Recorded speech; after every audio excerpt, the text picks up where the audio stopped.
நம்பியாண்டார் நம்பிகள் அருளிச் செய்த கோயில் திருப்பன்னியர் விருத்தம். பாடல் 24.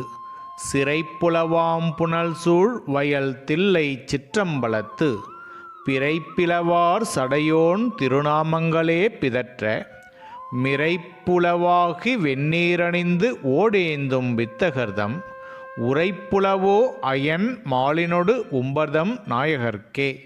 இதன் பொருள், கரைகளை உடைய நீர்வளமுள்ள வயல்கள் சூழ்ந்த தில்லை சிற்றம்பலத்து பிளவுபட்டார் போன்ற பிறைத்திங்களை அணிந்த சடையோனது திருநாமங்களை துதிக்க வருத்தம் கொண்டு திருநீரணிந்து கையில் ஓடு ஏந்திய ஞானிகளது மனத்தின்மை உள்ளதோ பிரமன் திருமாலோடு தேவர்களின் நாயகர்க்கே இறைவனை அடைய மனத்தின்மை வேண்டும் என்கின்றார்.